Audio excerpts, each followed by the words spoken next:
happy to have you here today. We're about to start the show, hooray. Welcome to Amy's Art Cabaret. Also Barb. Yay, welcome. Also Barb, she flew in. Thank you, Barb, for being here. Claudia's here. We got all sorts of people in the audience. Oh, yay, Claudia is in Italy watching us. I don't even know what time it is where she is, but thank you. Thank you. We also have Karen here again. Karen, thanks for joining us back in. And our special new guest today is Marina. Marina, hi. Hello. Marina, where are you? I'm in Sydney, Australia. Oh my goodness. You're near Karen, but you're not. Yeah, not too far. Not too far from Karen. Awesome. And thank you both, ladies, because it's like, what time in the morning there? You're in the future again. Sunday? Yes, we are Sunday, 9 a.m. Here, you are 8 a.m., right? Yeah, I'm 8.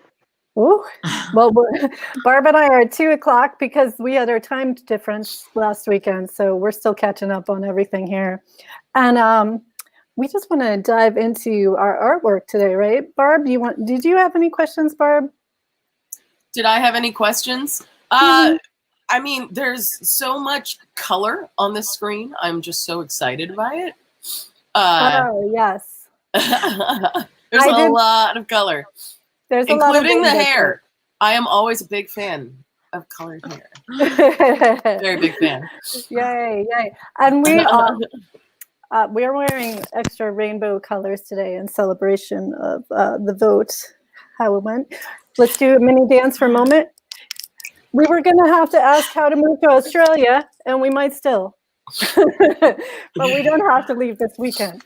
Yay. Okay, well, let's get to the seriousness. Barb, I don't know if you know what kind of work Marina does or why I asked her to be on the show, and I'm so thankful that she said yes. But Marina, if you're talking to someone on the street, what do you do? What is your artwork? How do you explain that to us? Well, it's all made from waste, basically. All 100% is made from ocean pollution. So I pick up beach washed up materials on the beach every day. Started it in Los Angeles. I lived in LA for 16 years, actually after Sydney, and then now I'm back to Sydney, but I don't recall it being a problem here before when I was, but maybe it was, but now it's a problem. So it's really a global issue. Pretty much find most of the same things here as there's a few differences, but not a lot. Yeah, so you said you started in LA. Is first of all, is everything behind you? Is that all this plastic is all pollution? rubbish. Oh, I've been told I'm like Wall-E from the movie because I do actually try to separate things out. So I go for my run in the morning. These days with COVID, I actually let the rubbish sit for about 2 weeks before I sort it, and then it just piles up. I don't know if that does any good or not, but I used to just bring it in and start sorting through it because I just can't work with clutter in my head and in my space. And then as I'm sorting, I kind of often come up with concepts of what I want to create based on what I find most often. Cool. And I don't know if Barb can bring stuff up really quickly, but this is your website for everybody watching.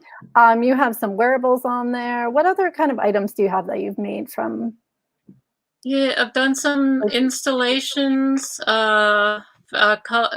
I'm sure Karen will know about Sculpture by the Sea, which is a huge outdoor sculpture show in Sydney and also in Cottesloe in Perth. I've done 3 pieces for that, which one of which was a giant. I built a giant aquarium, which you can actually see on the first the page of my there. website. Yeah, I don't know if you want to go through the site or not, but you're welcome to. It's a bit of like I did it a long time ago, and I've never updated it to. We've all been there. Yeah. Anyway, I shouldn't excuse it, but yeah, if you click on each individual square at the top, say, oh, sorry, go. You have to go back. Yeah. It's a weird navigation. That I do a lot of wearables, so that one was actually a commissioned work. It was for a company that makes the machines, the return and earn machines, where you bring your bottles, cans, and glass and plastic bottles for recycling, and you get 10 cents. It's a absolutely amazing initiation, which of course LA has already had for years. So that's terrific. Yeah, and then so that's a piece called Ball Gown, which I made a long time ago. This is called Castaway, and most of the materials in some of the earlier pieces, that's Captain Charles Moore, who discovered the Great Pacific Garbage Patch, which you're probably all familiar with. It's one of the gyres, 5 gyres in the oceanic gyres, where the rubbish collects and swirls around. And it's worldwide. They're finding a lot more plastic every time they do a trawl. They're predicting more plastic than fish in 2020. I'm sure you've heard that. So that's kind of, guess more known for the wearables. I put on live trashing shows, which is a lot of fun. And then I do some sculptural work as well. I don't know if you want to go back on there, but on the website for a second, and I'll just do one. Oh, yeah. Do you have stuff up now? Yeah, I've got like 3, actually it's 4. I'm losing track. If you go to 3D, Gallery 3D. Okay, and then the first top left.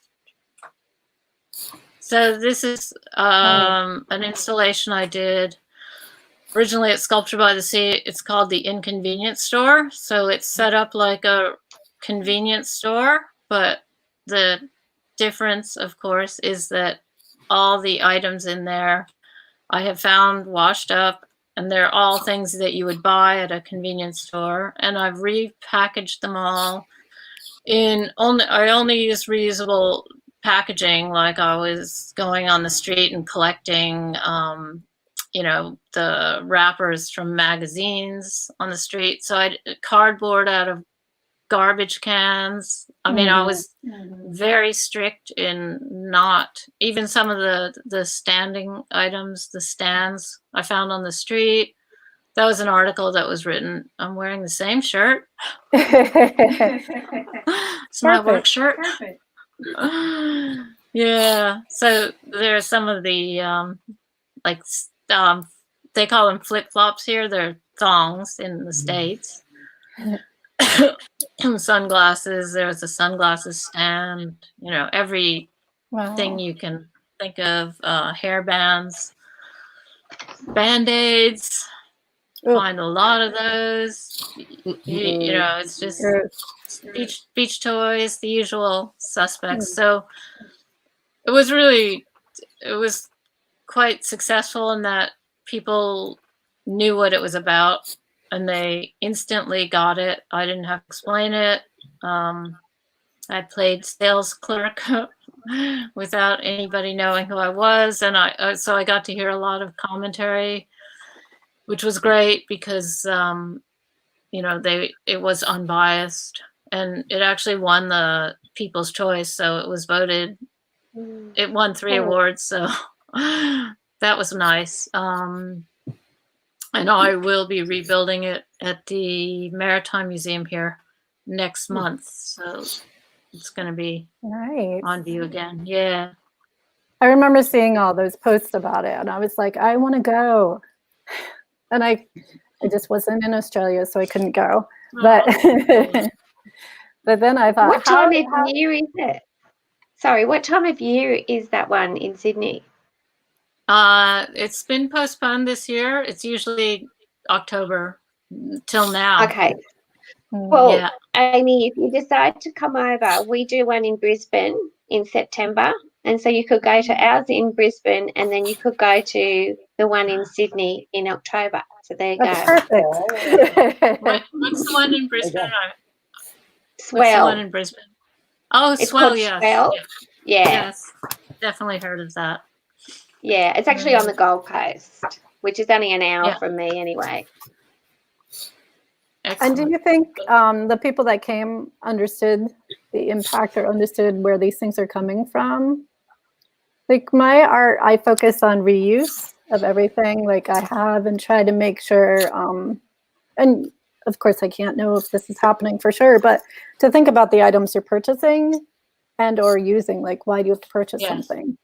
Absolutely. Can you just make it? Because Barb and I are always just making things when we need things.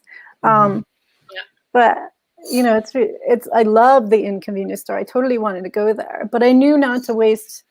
Well, I didn't have money, but I knew not to waste all this money to fly across the country just to go see this, which is trash. Yeah, and then come back. That's actually that isn't. Yeah, I mean that's part of the whole scope of everything. Once you go down that road, you do have to think about. Like I know this is my little luxury, I guess. That I know it's not great. It's temporary. It's not good for the waterways, of course, So, but, like virtually everything I do and consume, I think about. And, there are times when you just, I don't know, I guess being conscious is a huge part of the battle. So you can get people to, at least start thinking about things. But I did find that although people understood where I found the materials, they got that straight away, found on the beach. But a lot of the comments I heard were like people explaining it to their kids, for instance, saying, all people left it on the beach. But see, that's absolutely rarely how it ends up there. It almost always comes from the street. So it could be from anyone, and that's the biggest disconnect that I find, because people think, oh, I threw it away or I put it in the recycle bin. They think that's instantly I've done my job. So that's the hardest thing to really communicate, and I'm constantly working on that. And that's why I never wash anything or even alter it in any way, shape, or form. I leave it exactly as I find it because it isn't pretty to look at. It's quite grotesque, in a way. Yeah, that's one of the things I was thinking about. I was also thinking about how do you, well, specifically for the wearables, how do you attach them? Are you sewing things together, or are you using some other kind of? It's all different. You can't really see this, but see that black box? That's actually a skirt. Oh, it's cool. A skirt. It's completely, what I've done is I made a wire armature for the base. It's actually on wheels, which I found on the street. The wheels are from the street. And all the black It's just completely in black. Are things, a lot of car parts. So what I've done is I've drilled holes in each piece, and I've wired it with found wire to the armature, and it's chicken wire inside. So it's all wired together, and it's very, it's quite heavy, but it actually moves, like you can move around. Yeah, I was thinking it's heavy. It hasn't, this hasn't, haven't displayed it yet, but, and then, oops, have we all gone? No, No. you're back. Oh, We're all, nice. are we live? Maybe I've gone We're frozen. there. Yeah, You're good. this is the headpiece for it. Oh my gosh, love it. Very, very uncomfortable. Extremely uncomfortable. These are from, I think, like the insides of flippers. This is actually covers a tree, so the tree factors that the council use. And then, of course. These are such cool items to put together in such a really thought-provoking way. Like, I wouldn't know that this was the inside of a flipper. oh, are we? Very cool. Yeah, we're good. I just see. And then Claudia has a question for you, Marina. Oh, she disappeared. She'll be back. So we'll find out if any of those found items were for sale. So Karen, while we have intermission, what's on your head? It looks like a toilet brush, doesn't it? But it's actually plastic bags, and they've been made into pom-poms.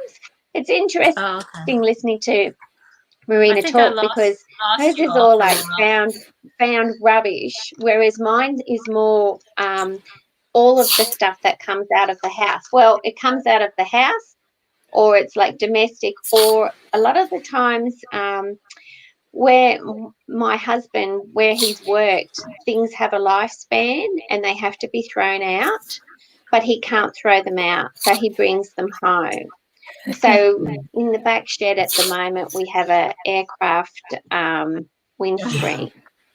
So I think it would look really, really good as a base for a glass bottom boat, because I also have a friend who makes boats out of the inside of bridges. So you never know. You never know what's going to happen there. So yeah. As if I wasn't tempted enough to come to Australia. Now I want to be on your airplane window glass bottom boat. Yeah, it sounds pretty cool, doesn't it? So yeah. It does. But like, he's always bringing stuff home. So even these, all the Australian government commissioned some new helicopters a few years ago. So my husband was working on those. So every single part of every bit of the new helicopters came wrapped in plastic like this. And he wasn't there at the beginning, but he was there towards the end. And they were just throwing them out. And he said, "Am I allowed to take these?" And so they said, "Yeah, take whatever you want." So he brought them home to me. So I did make a headpiece. No, other way, that one. And then I put the little sushi fish inside here as well. And so you could see the sushi fish up in there. And then I had old vintage knitting needles. So I had them all like wrapped up in here, and the fish would be in there as well. So yeah, whenever there's an excess of anything, that's when I try to figure out what to do with them. So, because I think, oh no, I can't stand seeing it go into the bin. So yeah, so mine's more domestic. It's all related though, because like Marina said, when you're Yeah. putting something in the recycle bin, that's not the end. It's not the end. No, not at all.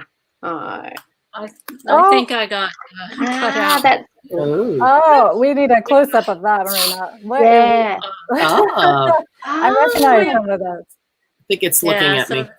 It is. You know, the eyes. Yeah, find a lot of. These are actually inside of bottle, you know, beer bottles, the caps. Yeah. Those are virtually. I find those almost every day. Wow. So That's really cool. Actually, I'll leave it on. So, one thing that leave it on. One thing I was going to say, Marina, is how you were saying that. Oh, you should. It looks good. What I was going to say, one thing that I would pick up on that you said was about people leaving stuff behind. What I find really interesting is where I live, it's not very far from waterways. It's only like a quick drive down the road or a long walk. But it's not a surf beach, it's bayside. And on Monday mornings, if you go down there, which I used to do for quite a while in the summertime, on the Monday morning, you could just walk around and just pick up all of this stuff, and it was literally what people had left. So I was dressing myself in a lot of the stuff that I found on Monday mornings. So people would leave shoes, sarongs, glasses, and of course we were just like, my girlfriend was quite jealous that she wasn't up as early as me, because I would literally go down there and pick up and they would be the clothes that I would wear, would be the stuff I would pick up that people left behind. Wow. And but the one thing that really disgust me is that also on the Mondays, all of the bins were overflowing. So the council hadn't been down to like empty them correctly, and so they would literally be overflowing with crap, and then we'd have all of the ibises and the seagulls and everything. You're picking everything out of the bins and just throwing it all over the place. Well, the council wouldn't be there for another 2 hours to like empty the bins, and that used to drive me insane. So there's so many issues on so many different levels. So I just like think absolutely. But anyway, that is true. But like I've come to the point of that. Yes, it's it's the manufacturer of the product. It's the consumers. It's the government. Not placing bans. It's all those together. It's the only but it does get really frustrating when we, the consumer, is not, what happened to leave no trace, or, you bring something to the beach. Why do you think it's not your responsibility to take it out?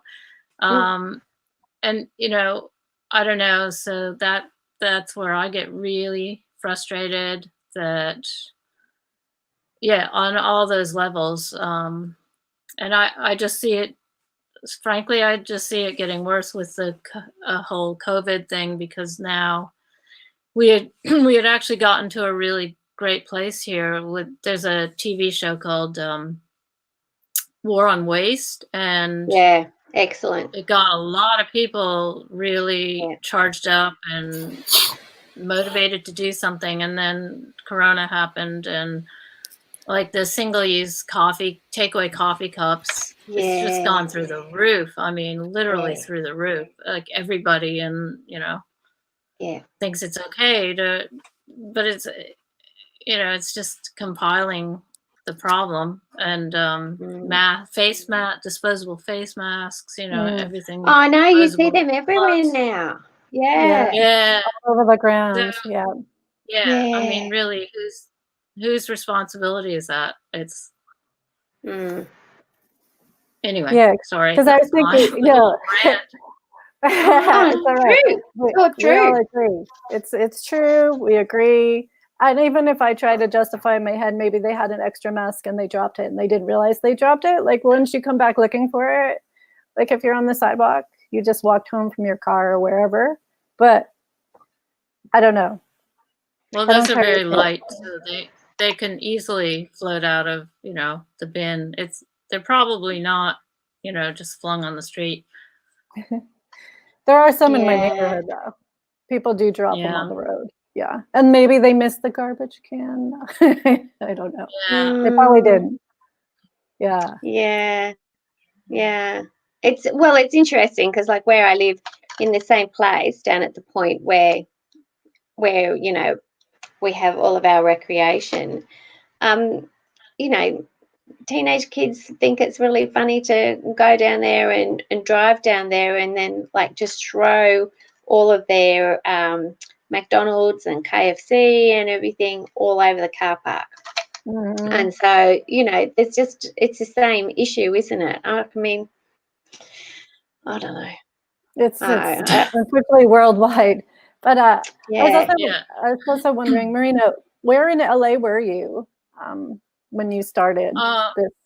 Yeah, very close to Venice Beach. I moved to Venice Beach initially, which is where I noticed so much stuff washing up. So that's where it started. And then I moved like just basically Mar Vista, which is right outside of Venice. Yeah, but Venice was still my beach. That was where I went every morning. Yeah, it's super popular now. And I've seen the difference. There's much more activity. And as you're in the Southern California beaches, if you're further up by Santa Monica and Venice and stuff, there's so much pollution. The bins are overflowing every day.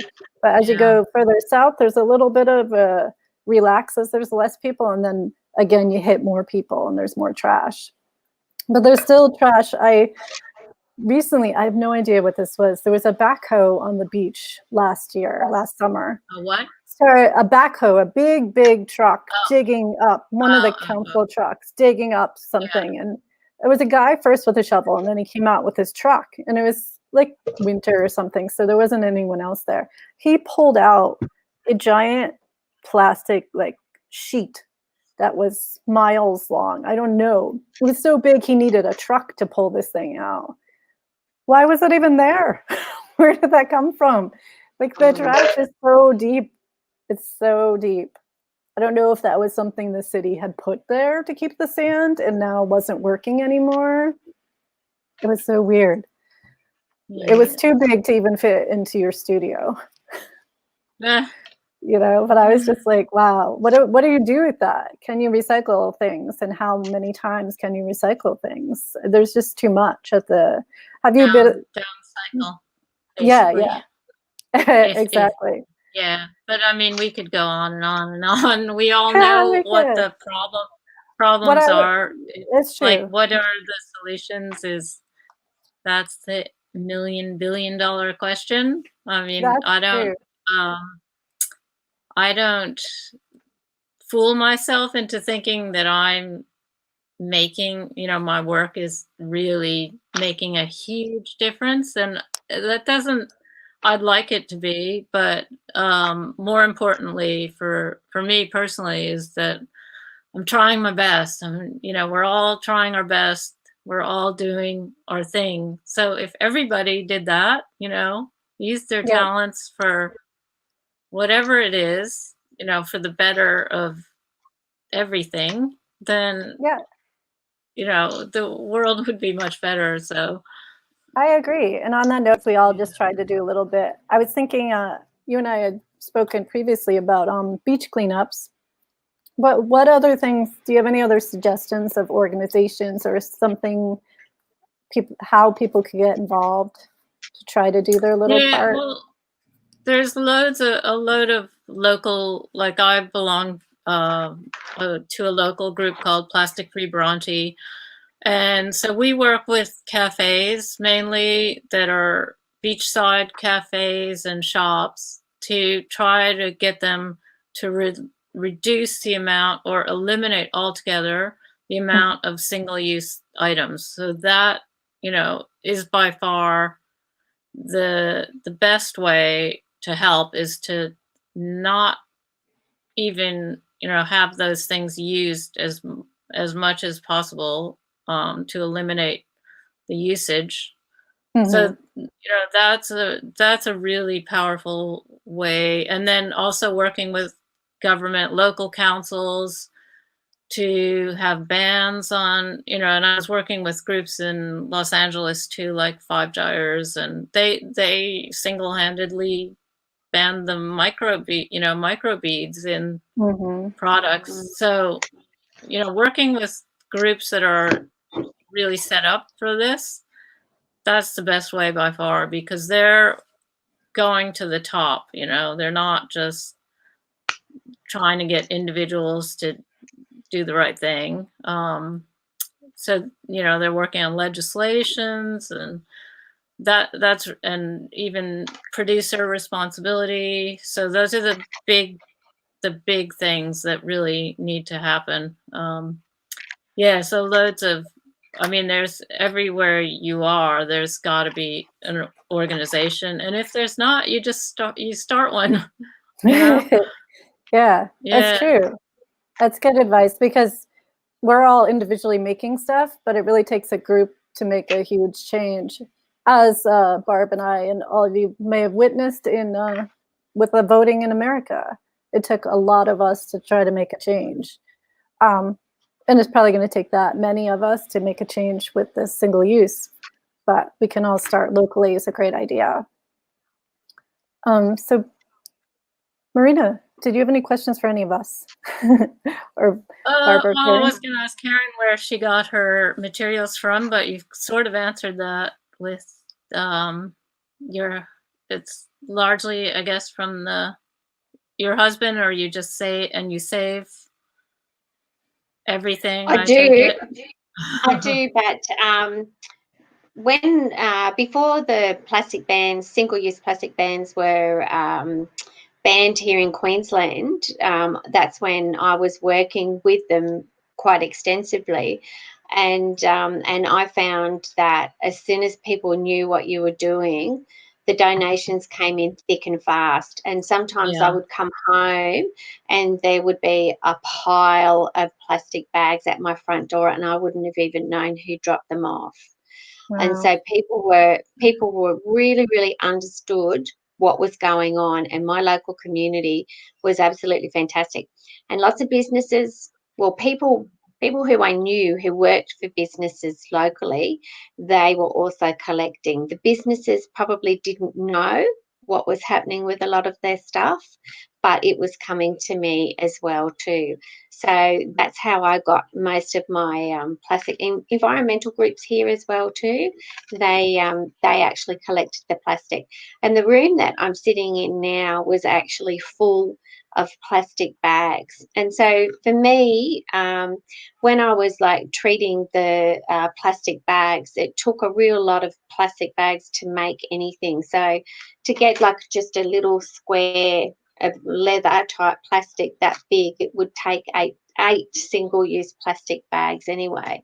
Wow. So I was and both of my children still lived at home then, so I didn't have a lot of room. So everywhere you went, there was literally plastic bottles and plastic bags falling out of every cupboard all over the house.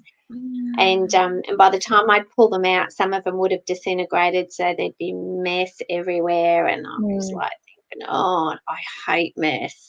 But I just kept on shoving all of this stuff in everywhere. But both of my boys have now left home, so I can shove stuff wherever I want, which is really good. But I don't get that amount of plastic anymore. I don't have access to it. So I feel really, really good about that. And and even like the plastic bottles as well. Everybody recycles those. So I don't even see them lying on the side of the road like I used to. Like, I don't drink any of this stuff, but these particular ones, these really fluoro ones, they used to stick out on the side of the road like nothing else, and I'd pull over the car and go and grab them. But another friend of mine worked in plastic as well, and even when I wasn't making stuff, she was still making stuff. But you just don't come across it anymore. So the program has actually worked so well here. And So that's actually Tomra and Return and Earn that started in Queensland. The same yes. program that started here. Yeah.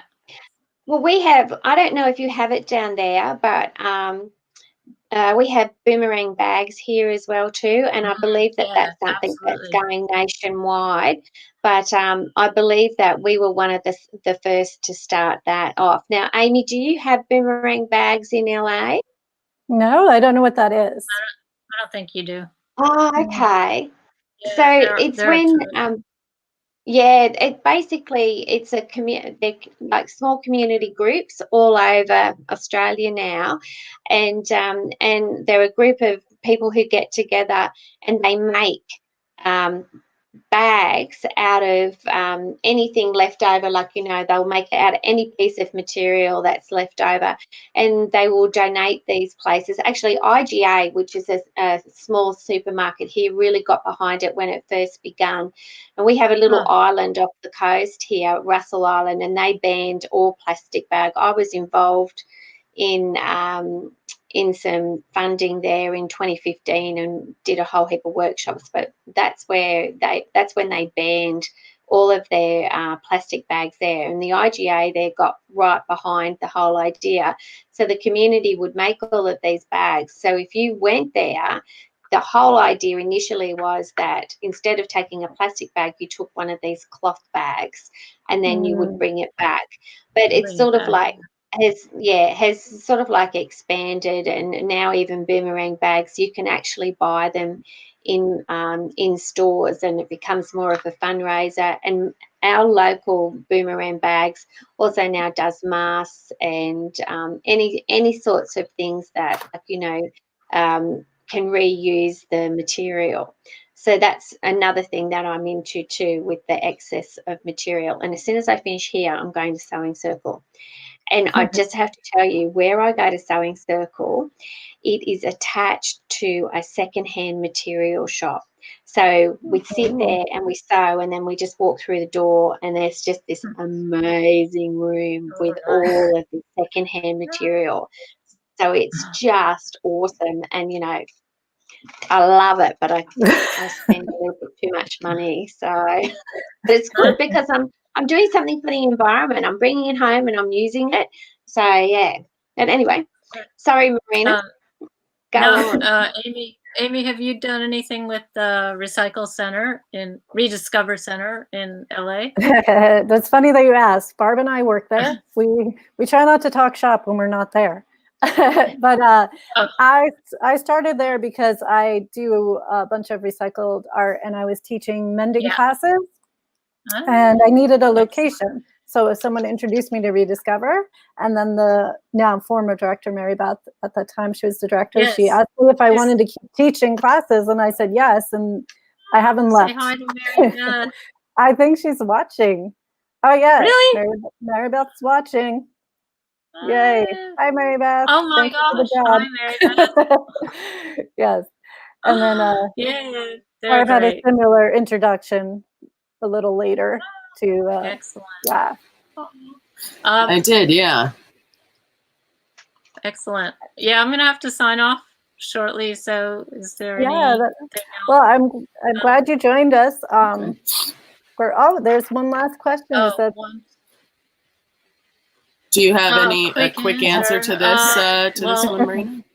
It gets luckily it gets displayed over and over again. The hardest part is that I have to repair everything because the materials are so fragile. Like, for instance, I've got 2 outfits on display at the moment, and it took me a day to repair each of them because the materials break down because they've been in the sun, in the ocean. And I do have loads to repair with, but so it's a constant battle to sort of keep them up to scratch. But yeah, I hang on to everything. Have sold a couple pieces, but not a lot. I just display them as much as I can. Like, I have a couple shows coming up. Actually, one in Queensland in March, in Cairns. Yeah, hopefully Cairns Museum. Yeah, Cool. so it's been In amazing March. because yeah, and then the one here at the Maritime Museum. So yeah, it's Very great. cool. I love those times because then everything's, out of my place for momentarily because it's I really barely have room to store anything, Mhm. and that is very problematic. That's I'm that's lucky the to have artist this problem. studio. Yeah. Yeah. Hate to leave on a bad note, but I'm just gonna show you. I work with this marine biologist in Tasmania, and she's given me this. This is kind of why I started in this. She's given me all these. These are from the. Where is Oh, my? These are from cool. the inside of Sheer Waters. This is her T-shirt, actually. They came out of the stomachs of shearwaters that Oh, they're like the albatross of yeah. Australia. So if you've seen Chris Jordan's film Albatross, that's really why I started doing this, because I was seeing how much damage and this is causing to the marine environment, and they're innocent victims of our waste and fishing, and so Everything. that's Yeah. kind of my incentive for all this. Well, that makes You know. sense. And even though that is a downer, it's kind of a motivator Yeah, too. sorry. So That is so my don't worry. motivator. Yep. It's a good motivator. It'll keep us all going because we love all our fellow animals wherever they live. And without the water, we wouldn't be here at all. So Oh, the ocean. Yeah, the yeah. ocean. So yeah, Absolutely. so thank you for sharing with us. Okay. Thanks for being here. You can come back anytime, Thank you. and we will definitely. One day I'll be in Australia and see your work in person. All right. But until then, I'll Okay. send Yeah, Karen. keep me posted. All right. Yeah. Great to meet you, Karen. Yeah, and Yeah, nice Barb to meet you too, Marina. Great to meet you, and Marina. Mary Beth. Mary Beth, Yeah. I'll send you an email. Hi. All right. Bye. How do I sign out of here? I'll move you. Yep. Yay. Cool. Well, Karen, what have you been working on?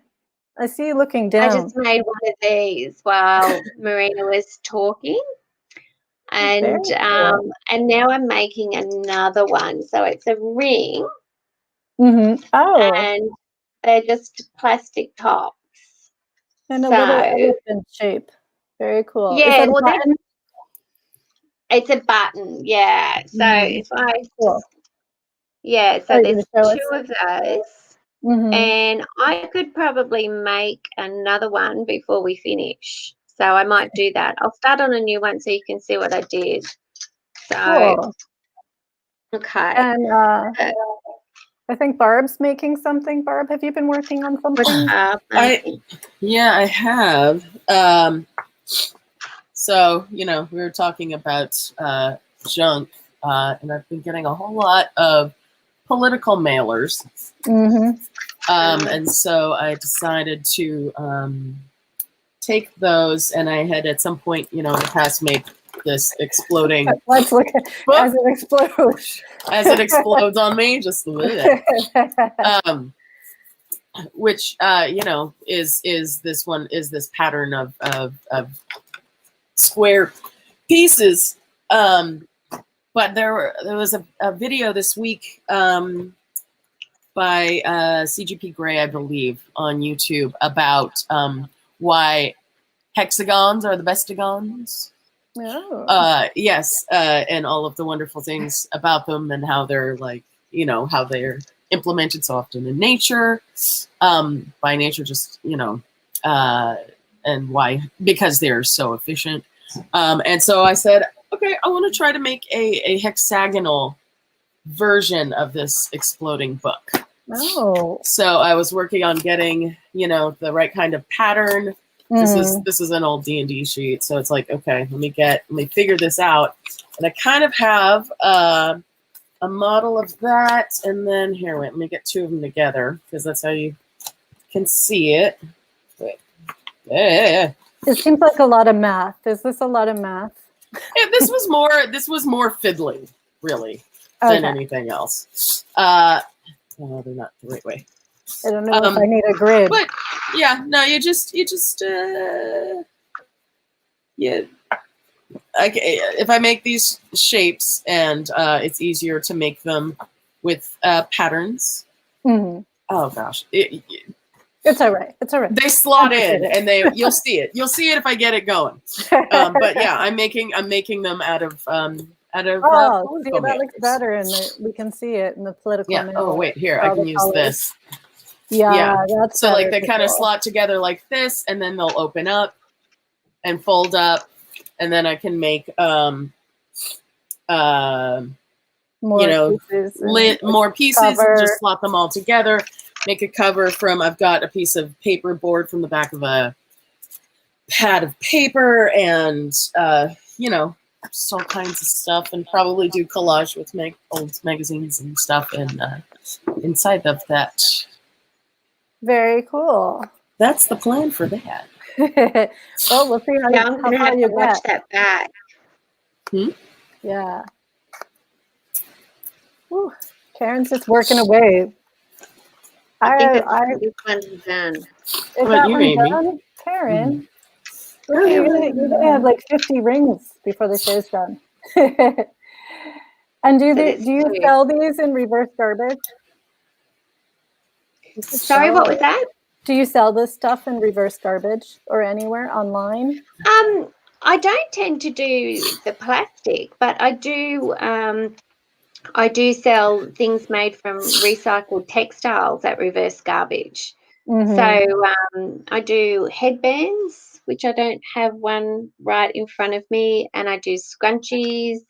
And what else do I do?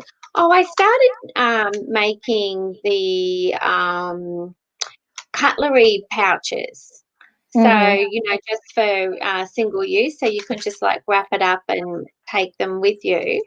But, with everybody in lockdown, so many people are not doing that. So just any sort of thing like that. And the plastic, it's interesting because people aren't really interested in purchasing it, and it will break down too. But actually, that's one thing that I've got right here that I thought I would show you. So I started making like these little pouches.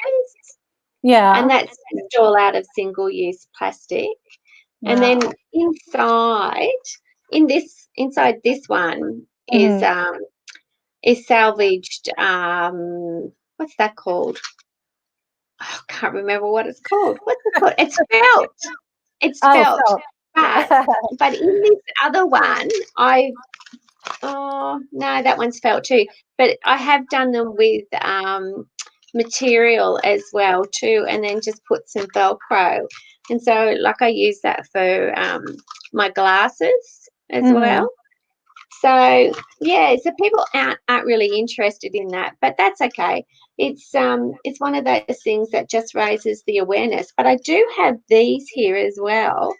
So these are actually that one's starting to fall apart. These are single-use plastic, but what I've actually made the actual round part with is my son's guitar strings. So whenever he's a guitar teacher, and so there's always lots of guitar strings around. So all of these are like an entire set of guitar strings. And then I've just woven the plastic around them and then ironed them. So, but these are quite old now as well too. So, yeah. Oh, and of course we haven't even spoken about the beads. So, yes, we forgot. Yeah. So they're just single-use plastic as well. And these are really hot. they're really holding up quite well because they're quite these are quite old now. I reckon that's probably at least 5 or 6 years old, and they're single-use plastic as well too. So they're just hang on, yep, I've got it around the right way. So what happens is I just like wrap the plastic around the satay stick, and then I tie it off, and then I just hit that with a heat gun and it melts. And so the more different colours there, the more the that shows up through the different layers. So yeah, so that's how I've made that. And how So, long yeah. did that take to make that whole necklace? Do you think? I don't know. How long I are you reckon sitting it on the heat gun? Were you just so many fumes while you're heating Oh, it?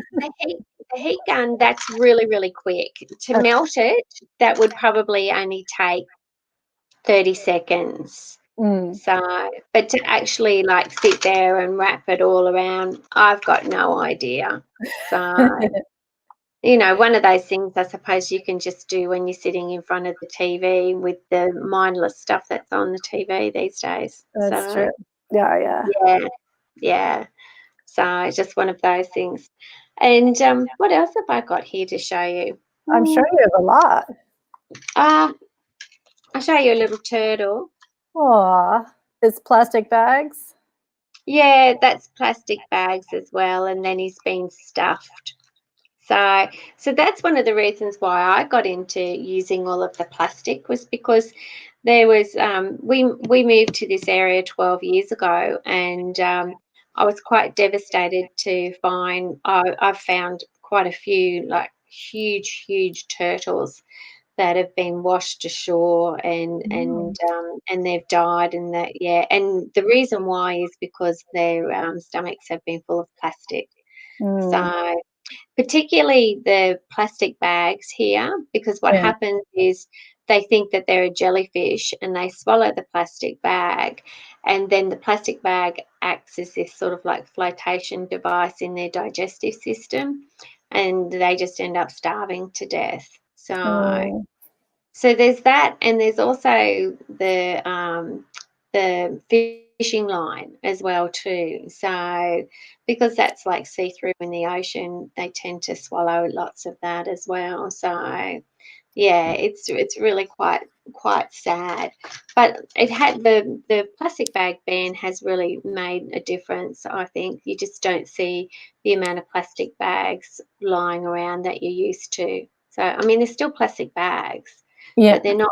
They don't seem to be flying through the air the way that they used to. So, and people are going to pay for them now. So, I think that makes a difference. It totally does. It made a difference here in LA, but because of COVID, we've gone backwards a little. So we have to. Yeah. And medically, I understand, but we should refocus. There's got to be other things we could use. And is the plastic bag ban Australia, is it countrywide? Is it all of Australia or just like all of Queensland? It might be Australia-wide now, but I'm not exactly sure, to be honest, because different states were coming on board at different times. And where Marina lives, that was one of the last states to actually agree to having that. And New South Wales, where Marina lives, is very densely populated. And so they were one of the last ones to come on board. So at least they are. And I think South Australia was the first, but I don't want to be held accountable for that because I'm not exactly sure, but I think we're all on board now. But I do remember many years ago, so my son, my younger son, he studied at the university in Tasmania, and that's a big marine science university down there. And so I think he's been finished, he first started down there probably about 7 or 8 years ago. And I remember flying in, and the first thing he saw when you got off a plane was this giant big poster saying, "We do not have plastic here." And I thought it was great. Yeah. I was shocked to see it because it was just so in your face, and I just thought, well, there you go. That's just spelt right out. That's So how you do they it. must have been the first, I reckon, because we weren't even on anywhere near on board. So, but it was pretty cool. But yeah, but I understand, like, yeah, with COVID. So, but you know, there's all these new technologies that are coming on board as well too, because you've got like have you eaten from the bamboo? The bamboo's really The good too. bamboo. Before the Yeah. bamboo, there was corn. They made the Ah, disposable straws and cups out of corn. But I don't know what the environmental effects, you know, if you should be using bamboo, which is going to yeah, grow back quicker than corn, you yeah, know, and how much yeah. water you have to use and all that. It's pretty, Mm, it's a lot of things involved. But I liked what Marina was saying, you know, start with groups that already have that knowledge. And you yes. can help them and become more aware yourself, which is Most definitely what definitely. I've been doing. Yeah. Yeah, yeah, yeah. Personal responsibility. But yeah, it would be good if everybody thought the same, though, wouldn't it? Well, we're trying. We're trying. Look, here's someone else who does. Claudia again. It was cornstarch. Thank you. That we made the cups and straws out of. Okay. Yeah. Claudia will have to come on. She's another plastic bag and other. She makes art out of all sorts of things, but she makes beautiful plastic bag art that really makes you think. It's all just white bags. I've seen her make flowers, teach children how to make things out of them, and an awareness. And she also had a display up that was all jellyfish. She made the plastic bags into jellyfish. And my favorite part was that she did this where I work. And so I was there every day. And every once in a while, with no warning, one of the jellyfish would float to the ground. It would just disconnect and float down. I thought it was the greatest thing. The people coming to visit us thought it was great. We were just like, oh my God, the jellyfish down. And I would collect them all. And so the next time Claudia came in, I'd be like, you have some jellyfish. It's such a fun way to display. I mean, I don't think she meant for them to fall, but I thought that's a even better awareness. If you're sitting there and you're making art or something and this jellyfish falls on you. That is it. I feel like there was a net made of plastic bags too. We did That's make very a net cool. of plastic bags that went Yeah, across. no, it was great. Yeah. Yeah, well, then you need to get her on. That's another thing that I've just thought of because we've had like a very, very strange week here with this hail and storms and everything. My son and his partner had some damage, so they were over at our place, and they've only just bought a house 6 months ago, so they were quite distressed about the house being damaged in the street and all the rest of it. And so I thought, well, what can we do to sort of like, cheer them up? And I said, let's put up the Christmas tree. So it's a little bit, maybe it's a bit different for you guys, but most people over here have just the standard plastic Christmas tree. So apparently they've some statistics have come out and they've said that for a plastic Christmas tree, for it to be sustainable, you have to keep it for 20 years. So, yeah. So my Christmas tree was 30 years old. So my husband and I purchased it when we first got together. And last year, well, I was Christmas tree shamed by my son's new partner because she didn't think it looked like it was 30 years old. And so we actually got rid of it. But what happened was I didn't buy a new one. I went to the secondhand shop during Christmas in July and I purchased a secondhand Christmas tree. Perfect. For $5. So we have a new Christmas tree now, and I feel very, very good because I met all my sustainability criteria as far as plastic Christmas trees are concerned before I got rid of it. So so awesome. I'm very pleased with myself. Well done. Yeah, no, I can't have a Christmas tree, real or fake here. I got a cat, and he likes to knock the tree over. So it's not going to happen. Ladies, we made it to 3 o'clock. We did. Yeah. Yeah. Or should I say 9 a.m.? We made it to 9 a.m. Or 10, right? Yeah. Or whatever time it is in Italy. Claudia, what time is it? But Probably and late. one last thing. One last thing. Here's one other, not to shame you, Karen, but Claudia's suggestion is you could have made a Christmas tree. But I think what I think is great, though, is that you did support that company or that small business by purchasing the $5 tree. So, yeah. Yes. And, I could have done that too. So, but I didn't. But the partner might have shamed you anyway. Who knows how long it would take to build a whole big Christmas tree out of plastic Yeah. Yeah, that might be more have to wasteful. store it all year. Yeah, it has to be able to fold down. Yes, exactly. Okay.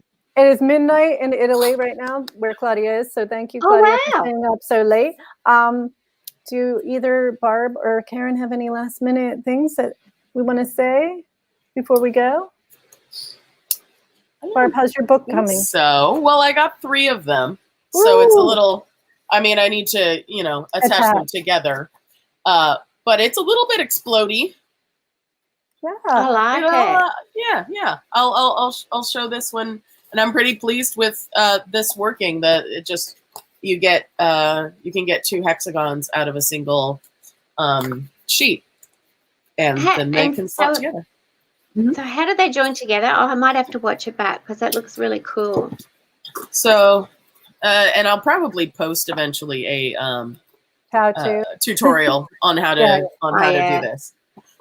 Because the square exploding books, there's tutorials on how to do this. But this one, I hadn't seen anything with hexagons, so I wanted to try something, and it turns out, this works pretty well. So you take this way and take another one going the opposite direction, and you kind of slot them in together, and then you glue these 2 together like that, and you wind up with more of these, and you just kind of keep on going until you have however many pages that you want to have in your thing, and then you can fold it up, and you can make like a cover for it. And then I'll eventually, use some other things and collage things inside of it, and kind of make it a little art book. Very cool. It's fun. I'm really enjoying that. I've been doing a lot of book binding type things lately. It's been good. Very cool. I want to make books. Oh, I'm taking this comment from Stephanie for all of us, even Marina. Yes, agreed. Thank you, Stephanie.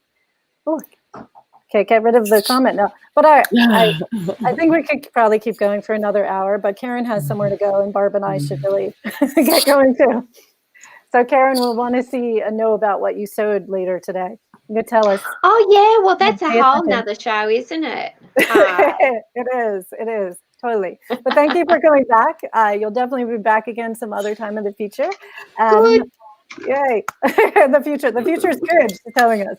And the way future. Yeah, it is. But everyone, thank you for tuning in. Thanks everyone for coming and chatting. We loved having interaction here today. And thank you to all those who are watching the recording later. And we'll see you soon. Bye. Bye. Bye.